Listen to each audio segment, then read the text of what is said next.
tipo de moléculas o biomoléculas o elementos. Cuando hablamos de biomoléculas, hablamos de ya proteínas, carbohidratos, lípidos.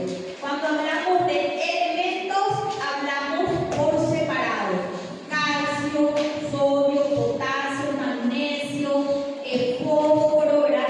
Que siempre ustedes están escuchando que se da como suplemento, ¿verdad? Todo lo que es fósforo, magnesio, hierro, es todo neurológico, ¿verdad? Para el conocimiento, para la concentración, ¿sí? Chunks serían los elementos primarios, que son los que forman las proteínas, los carbohidratos, los lípidos y las proteínas. Los elementos que nosotros dosamos de forma separada, como por ejemplo hablamos del sodio, el potasio, el calcio, el cloro, el magnesio, tienen otro tipo de funciones y dosamos de forma independiente, porque cada uno de esos tiene, ¿verdad?, valores normales en forma, cuando hay un buen funcionamiento en el organismo. Entonces, cuando hay desequilibrios, relacionamos a diferentes tipos de situaciones, ¿verdad? Si yo estoy, por ejemplo, con un problema óseo, automáticamente necesito saber la cantidad de calcio, ¿verdad? Si yo estoy con un problema de anemia, entonces, ¿qué es lo que interesa ahí? El hierro, ¿verdad? Si tenemos alguna dificultad, por decirles, no me estoy concentrando, ahí voy a tomar qué cosa, o qué voy a solicitar, magnesio o fósforo, ¿verdad? Porque ayuda a que pueda haber una buena sinapsis, ¿verdad? Una buena respuesta, magnesio, fósforo, sí. Entonces, cada uno de estos elementos, ¿qué es lo que nosotros vamos a estudiar en la bioquímica que damos acá para medicina, ¿verdad? Hay un montón de elementos en la tabla periódica, pero solo algunos son importantes. ¿Por qué? Porque forman parte de la composición de nuestro organismo. El zinc también, ¿verdad? Tenemos el nitrógeno. El nitrógeno, ¿cómo nosotros medimos el nitrógeno? Mediante la urea, ¿verdad? El nitrógeno es el elemento esencial para la formación de las proteínas. Los compuestos nitrogenados son los que provienen de la degradación de las proteínas. Entonces, esa degradación de proteínas debe ser filtrada a través de los riñones. ¿Y qué es lo que se forma? La urea y la creatinina y el ácido úrico, que son los tres productos de desecho que provienen de la degradación de las proteínas y que indican el funcionamiento de los riñones. Si yo tengo una urea alta, una creatinina alta, me indica que está funcionando mal mi riñón. Si yo tengo una creatinina, por ejemplo, mayor a 13 gramos por decilitro, quiere decir que yo estoy necesitando ya una diálisis. El valor de la creatinina es lo que me va de decir que yo tengo que hacer una diálisis al paciente.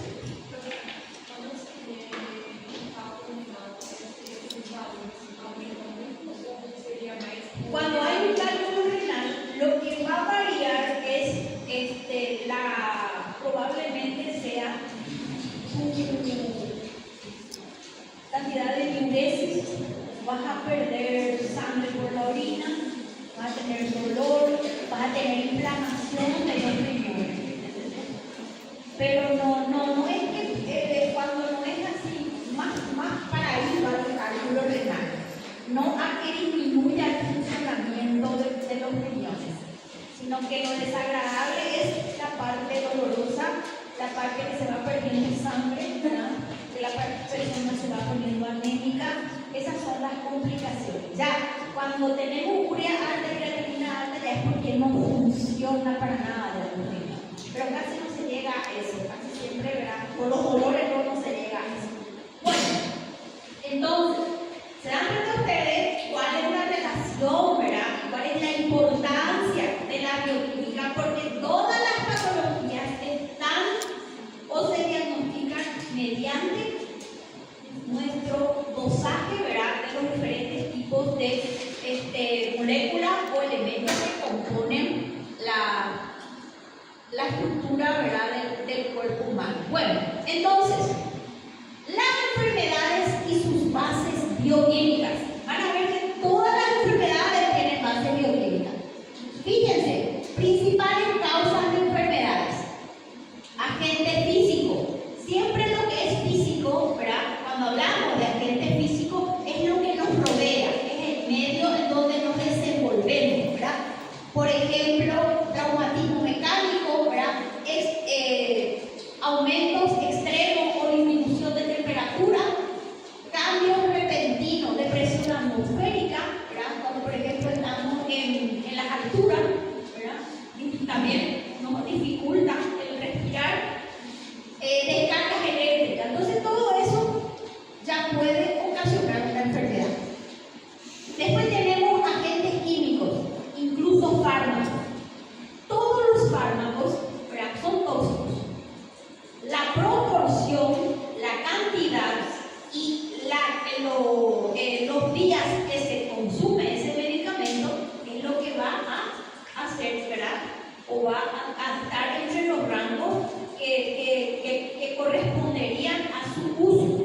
Pero ¿qué pasa si yo doy mucho tiempo un medicamento, ¿verdad? Sí o sí, los medicamentos producen efectos adversos, efectos secundarios. Entonces, eso también produce una patología. ¿Qué pasa si yo le doy, por ejemplo, paracetamol a un paciente una semana?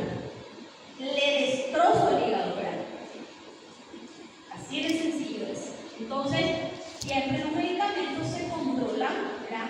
Dependiendo también de qué efecto colateral va a tener. A veces se deja de usar, ¿por qué? Porque el efecto colateral es más severo de lo que yo le estoy dando para curar, ¿verdad? A eso se refiere. Entonces tenemos fármacos terapéuticos, dice. Hay fármacos que con el tiempo van creando algún tipo de toxicidad, ¿verdad? Como por ejemplo los medicamentos controlados. Hay que disminuir la dosis, ¿verdad? Cuando se aumenta la dosis ya sabemos que puede ocurrir un riesgo hepático, ¿verdad? Eso ahí se va a controlar. Bueno, después tenemos agentes biológicos. Los agentes biológicos son ya virus, bacterias, hongos, formas superiores de parásitos. Acá ya se refiere a los diferentes tipos de parásitos, ¿verdad? Parásitos que pueden ser los gusanos, los vermitos, las yardias, ¿verdad? Todo tipo de parásitos que nosotros podemos contagiarnos. Después tenemos falta de oxígeno, ¿verdad? La pérdida del aporte sanguíneo. En este caso, cuando nosotros tenemos pérdida de aporte sanguíneo, en caso de traumatismo, de hemorragias, cuando hay una situación en donde hay que reponer volemia, ¿verdad? Volumen de sangre, porque a veces no es el problema la hemoglobina, sino que es volemia, cuando se está perdiendo, ¿verdad? Sangre. Disminución de la capacidad transportadora de oxígeno en la sangre. ¿Cuándo? ¿Por qué les parece a ustedes cuando hay un problema? ¿Por qué se hace la diálisis? A ver si alguien me puede decir. ¿Qué hace la diálisis? Filtra, ¿verdad? ¿Y qué es lo que filtra? La urea y la creatinina, ¿verdad? Entonces, acá tenemos, dice, ¿qué pasa si la sangre tiene mucha urea o tiene mucha creatinina? Hay poca captación de oxígeno. Entonces, si hay poco oxígeno, ¿qué pasa en el cerebro? Hay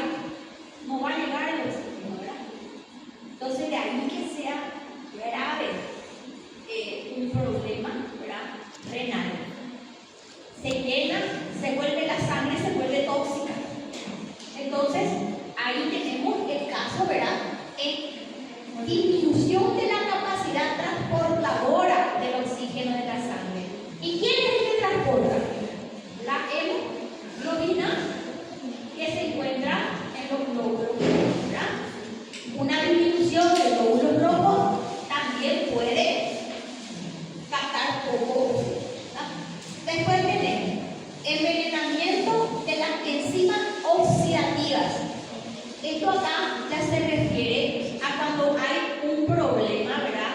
En cuanto a algún tipo de enzima que no está pudiendo ser eliminada, enzima oxidativa.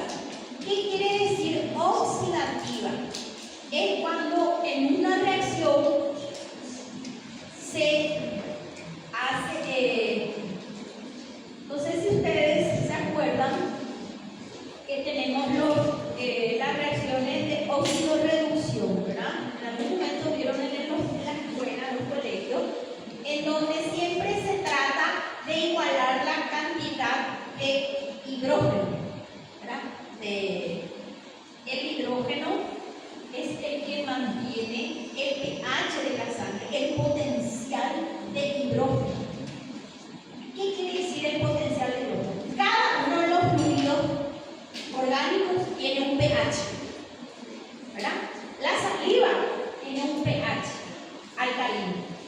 El jugo gástrico tiene un pH. ¿Qué tipo de pH tiene el jugo gástrico? Ácido, ¿verdad? Bueno, por ejemplo, el sudor tiene un pH. Mi saliva tiene un pH. ¿Qué pasa si cambia el pH de mi saliva? Voy a tener mal aliento. Hay un desequilibrio de todo el medio que se encuentra mi vida, ¿verdad? ¿Qué pasa si cambia el pH de la sangre? Es terrible, ¿verdad? Intoxica, exactamente. Entonces a eso se refiere. En el organismo tiene que haber un control del potencial de hidrógeno, que es lo que mantiene el equilibrio para que se mantenga la presión arterial.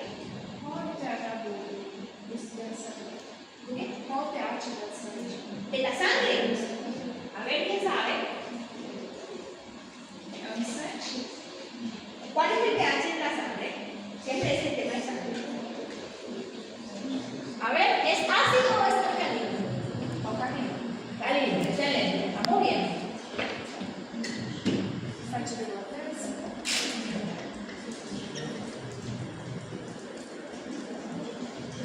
Ese es el pH de la sangre. Por debajo es una acidosis, por encima es una alcalosis. Fíjense ustedes que el cuerpo humano es tan perfecto que todo ese proceso de digestión, cada una de estas biomoléculas se degrada en un medio y en un lugar diferente, ¿verdad? Se absorben vía absorción intestinal. ¿Y cuál es el pH del jugo intestinal? Es alcalino. Bien, así mismo. Entonces, está ya, ¿cómo se dice? ¿Por qué el pH ya cuando llega de todo lo que fue el jugo gástrico, ¿verdad? De todo lo que se formó, el quimo, el kilo, cuando llega al intestino, porque salió del estómago ácido, ¿verdad? ¿Quién es el que va a cambiar eso ahí? ¿Cuál de los líquidos? El jugo pancreático es el que va a hacer que ese pH alcalino del kilo cambie al quimo y es el que va, ¿verdad?, a irse al intestino. Y cuando llega al intestino, tiene que tener el pH óptimo, que es el alcalino, para que pueda ser absorbido. Si llega con un pH ácido, va a haber una diarrea, no se va a absorber, se va a perder todo, ¿verdad? Por eso ahí también el uso de los antibióticos está muy controlado y prohibido hoy día. Porque ¿qué pasa? Se cambia toda la microbiota intestinal y se cambia el pH del medio. Entonces, durante ese periodo de utilización de antibióticos, no hay absorción de nutrientes. ¿Entienden? Tampoco hay síntesis de vitamina K. La vitamina K, la principal vitamina K que se utiliza el organismo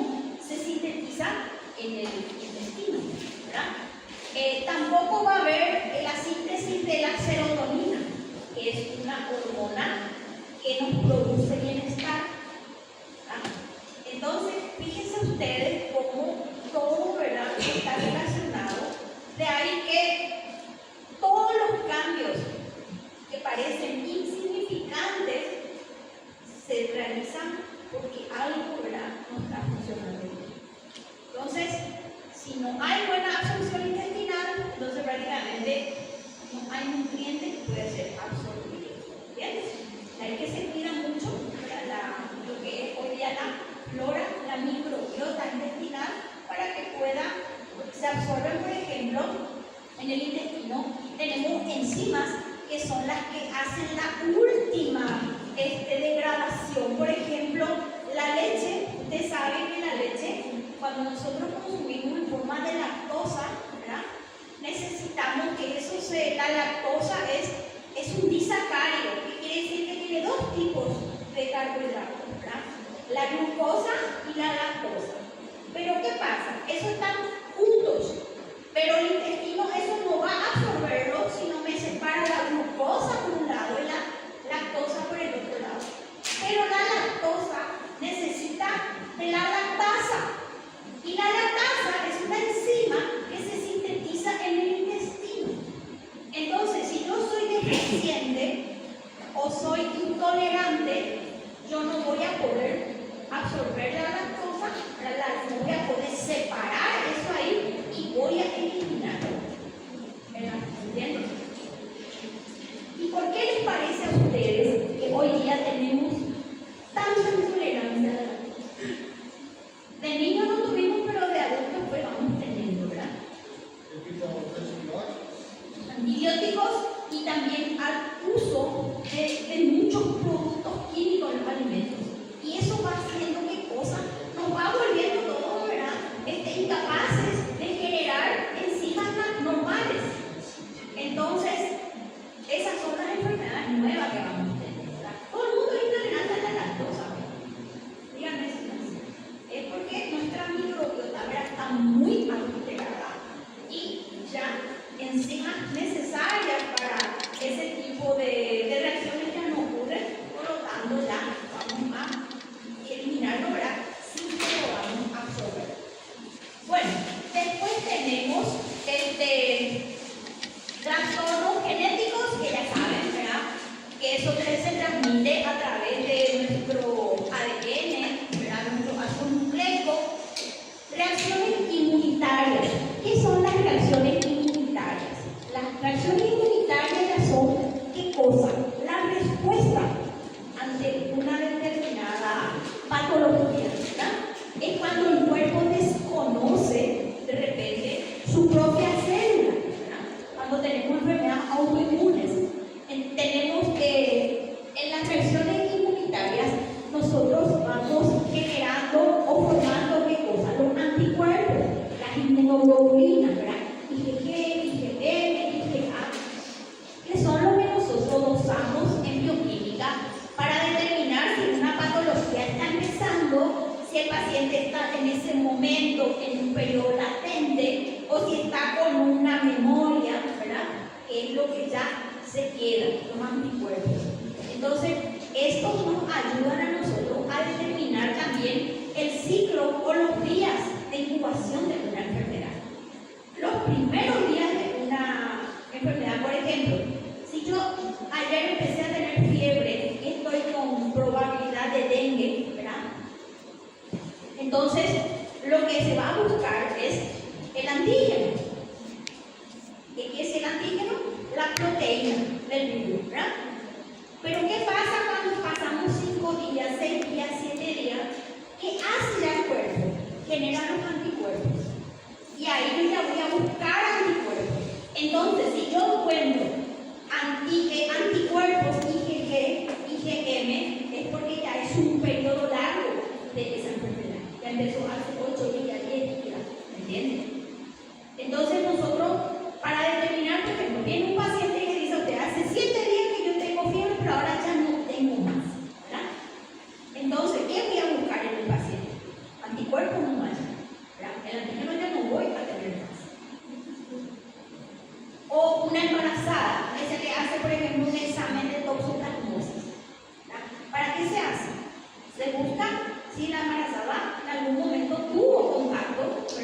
el toxoplasma, o si tiene algún tipo de memoria o anticuerpos para la toxoplasma.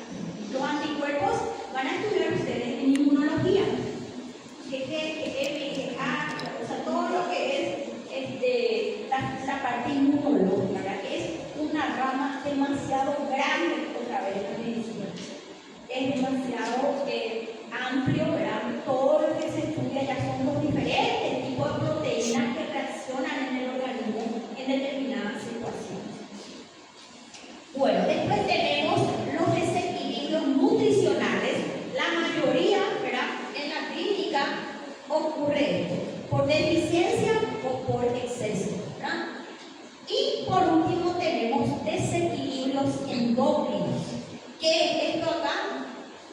Cuando tenemos, ¿verdad?, algún tipo de problema hormonal, o tenemos mucho o tenemos poco. ¿Y qué son las hormonas? Las hormonas son proteínas, un cierto tipo de proteínas reguladoras para todo lo que es reacción en el organismo. Hay una hormona que da la orden y hay otra que para.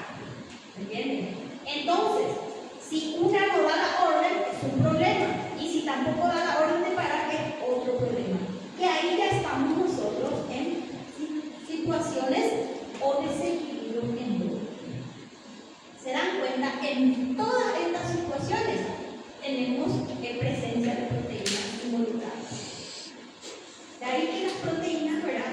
Las principales funciones de las proteínas no es el de proveernos de energía, es la de actuar como intermediarios para que podamos realizar todas las reacciones.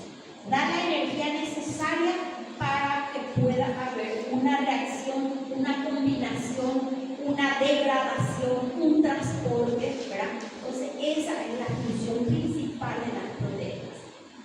Y sirve como parámetro para evaluar la función renal y la función hepática. Si yo quiero saber qué grado de porcentaje del riñón está funcionando, voy a hacerlo mediante el dosaje del día, creatinina, 0,1. Me sale todo alto, me indica que el riñón y el hígado no están funcionando. Siempre están los dos involucrados, ¿entiendes? Entonces, siempre, como les digo, vamos a tener proteínas involucradas en todas las reacciones. Bueno, después del tratamiento de las enfermedades, también, ¿verdad? Dice acá, bioquímica en el diagnóstico y el tratamiento de la enfermedad. Diferentes formas de tratamiento, ¿verdad? Lo que nosotros hacemos es ir descubriendo mediante el diagnóstico de enfermedades específicas. Por ejemplo, vamos a tomar un caso bastante conocido, ¿verdad?, que es el infarto agudo de miocardio. El infarto agudo de miocardio es el que se produce, ¿verdad?, cuando hay una lesión en el músculo cardíaco.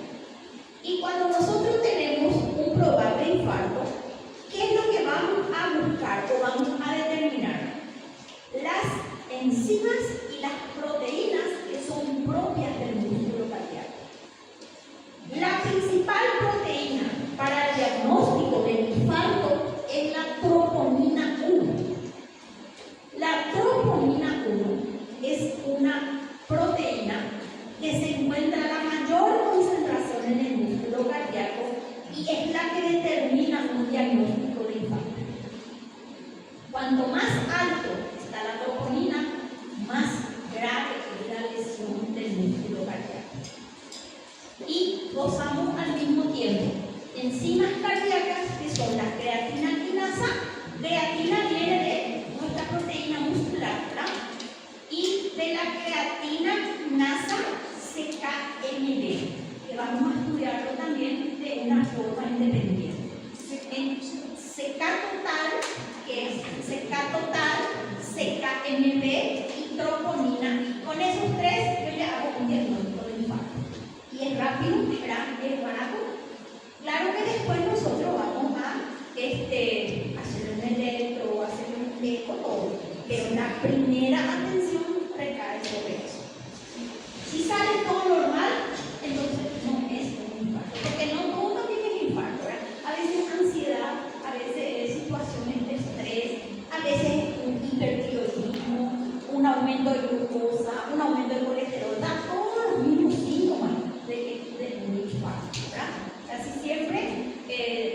tenemos también situaciones de que no son infartos, no todo lo que llega con infarto es infarto, ¿sí? Nem sempre aparece no primeiro exame, né? Na primeira coleta ele não aparece, nem sempre aparece. Né? Claro, pero eso ahí, estas son enzimas que se van formando. ¿Y qué son las enzimas? Son proteínas. Entonces, cuanto más grande o más pesada es mi proteína, más tiempo tarda en aumentar. Y en un infarto, por ejemplo, ¿verdad? Lo primero que se ve es la troponina. Ese aparece enseguida. Pero la acetato-tal-seca en bebé empieza a aparecer después de las 4 a 5 horas del daño, ¿verdad? O del dolor o de lo que sea. Pero si yo tengo un paciente que tiene un probable infarto, le hago su estudio de sangre normal, tengo que observarle 24 horas, yo no le puedo largar. Muchas veces se le larga, se va a infartar y muere por el camino, ¿verdad? ¿Por qué? Porque esto hay, como les digo, esto es algo que aumenta. El mí puede aumentar rápido, el vos puede aumentar lento. Porque, ¿qué es lo que nos hace a todos diferentes? A ver si me pueden decir. Entre las proteínas, los carbohidratos, los lípidos, quitando ácidos nucleicos que son también en una parte de proteína, ¿verdad? A ver, díganme. ¿Qué hace que todos seamos diferentes? ¿Cuál de las moléculas nos hace diferentes a todos? Ácidos.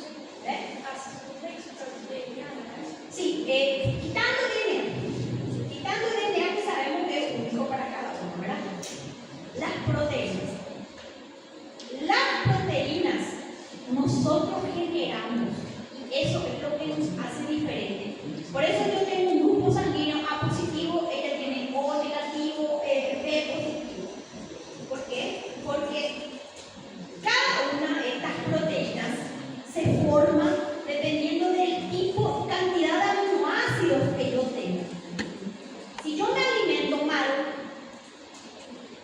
mis proteínas van a ser deficientes, ¿verdad? Una persona que come muchas frutas, muchas verduras, duerme bien, hace una vida saludable, aumenta la inmunidad. Una persona que es depresiva, que come carne, que come grasa, que toma cerveza, que toma alcohol, que todo lo que es rico, ¿verdad? Va a bajar la inmunidad. ¿Entiendes? ¿Qué pasa cuando estamos muy cansados? Cualquier enfermedad nos agarra, ¿verdad? ¿Por qué? Porque estamos nosotros también con ese problema de proteínas. ¿Entiendes? Entonces, para que vean nomás, nuestras proteínas son diferentes. Yo puedo tener la inmunidad baja, me agarra un COVID, estoy con ella un día, a ella no le agarra, porque está con la inmunidad. La proteína es diferente. Ahora, el colesterol es el mismo, la misma estructura para todos nosotros, va a variar el valor. Los carbohidratos, el azúcar es el mismo para todos. Las proteínas, ahí ya estamos hablando, es una. Cada uno es capaz de generar su propia proteína y la diversidad de proteínas es única. ¿Entiendes? Entonces, ahí están